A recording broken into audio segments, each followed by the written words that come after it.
नमस्कार दोस्तों, story world channel में आप सबका स्वागत है। आज की कहानी है बहू की तनख्वाह। आइए सुनते हैं कहानी को।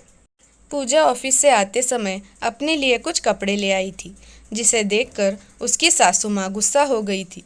उन्हें अच्छा नहीं लगता कि पूजा का यूं शॉपिंग करना। लो फिर एक नई साड़ी, लगता है पूरी तनख्वाह कपड़ों पर ही खर्च करती हो तुम। अलमारियाँ ठूस ठूस कर भरी हुई है, लेकिन मन नहीं भरता है। वैसे कितनी तनख्वाह मिलती है बहू तुम्हें? सुहानी से ज़्यादा मिलती है या कम? ऑफिस जाने के लिए निकल रही पूजा को सासू माँ ने टोका।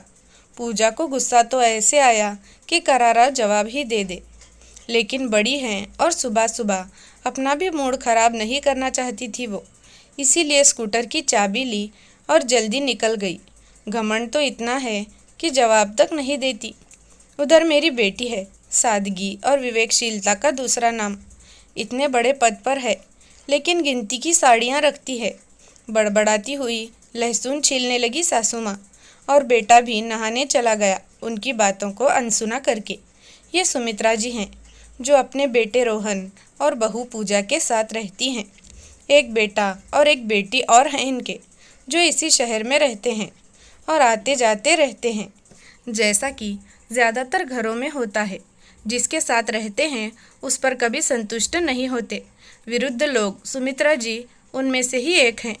रहती तो पूजा के साथ है, लेकिन अच्छी लगती है दूसरी बहू और बेटी सुहानी। पूजा एक प्राइवेट कंपनी में नौकरी करती है। बड़ी शौकीन और खुशमिजाज औरत है वो। कड़ी मेहनत करती है और खुलकर जीती है। ज़्यादातर महिलाओं की तरह उसे भी नए नए कपड़े पहनने का और तैयार होकर रहने का बड़ा शौक है, और अपने पैरों पर खड़ी है और बहुत समझदार भी है। इसीलिए पतिदेव भी कोई आपत्ति नहीं जताते उससे। लेकिन उसकी सासू माँ, उन्हें यह सब बिल्कुल पसंद नहीं। उसका यूँ कपड़ों पर पैसा खर्च करना। ऐसा नहीं है कि ज़रूरत से ज़्यादा खर्च करती है वो, या सिर्फ अपने बारे में ही सोचती है। लेकिन कपड़ों को व्यवस्थित रखना भी एक कला है, जो बहुत अच्छे से जानती है पूजा। इसी वजह से उसके कपड़े हमेशा नए दिखते हैं, जो सासू माँ को भ्रमित कर देते हैं। ऐसा भी नहीं है कि वो सासू माँ के कपड़े गंदे रखती है या उनका ध्यान नहीं रखती हो। सबका ध्यान भी रखती है, लेकिन जिसे संतुष्ट होना ही नहीं है उसका क्या करें। इसीलिए सुमित्रा जी बार बार उसे सुनाती ही रहती हैं और उसकी तुलना दूसरी बहू से करती रहती हैं, और अपनी बेटी से भी। खासकर अपनी बेटी सुहानी से बहुत तुलना करती है वो, जो अक्सर नाराज़गी का कारण बनता है उसके घर में। इसी तरह अनजाने ही खलनायिका बन जाती है सुहानी, जो इन सब बातों में बिल्कुल दिलचस्पी भी नहीं लेती है। व्यस्त होने के कारण ज़्यादा समय तो आ नहीं सकती सुहानी दीदी, लेकिन जब भी आती है मम्मी का यही राग चलता रहता है, और उन्हें समझाने में ही पूरा समय निकल जाता है। इस चक्कर में भाई भाभी के पास भी बैठ नहीं पाती वो, और उन्हें भी गलतफहमियां होने लगती हैं।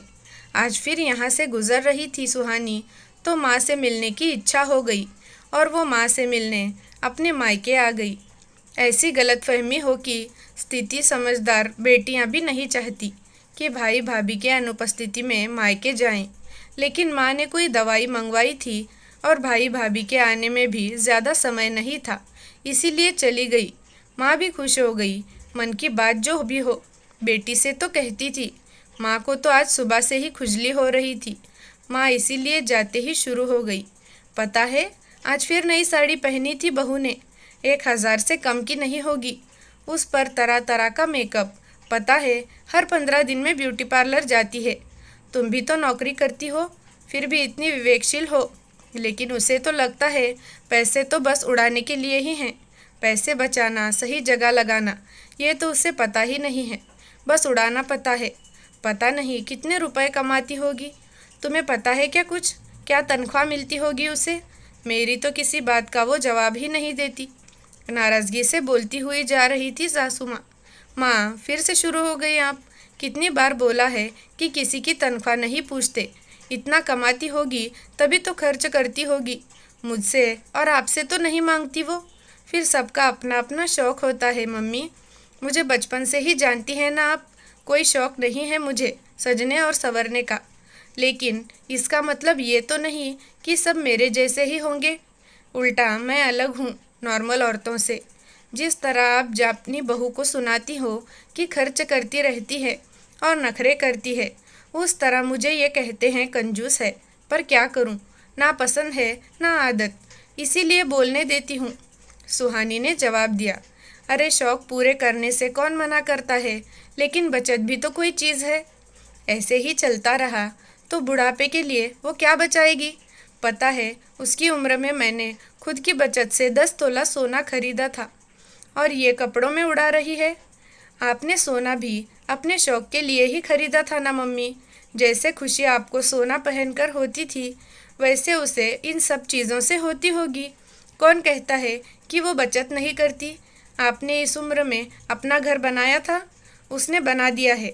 वो भी तो ये बात आपको सुना सकती है, लेकिन ये उसकी समझदारी ही है कि वो आपकी इज्जत करती है और आपको पलटकर जवाब नहीं देती। फिर ज़बरदस्ती क्यों बेइज्जत होना चाहती हैं आप। दुनिया देखी नहीं कैसे कैसे बेटे और बहुएं होते हैं।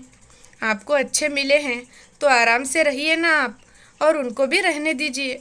सुहानी समझा ही रही थी कि अरे दीदी आप कब आई। पूजा दरवाज़ा खोलकर अंदर आ गई।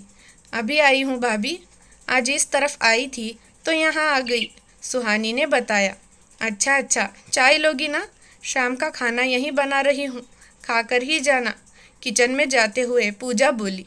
सुहानी समझ चुकी थी कि मेरी बात सुन ली है पूजा ने, लेकिन खुशी थी कि माँ समझे ना समझे।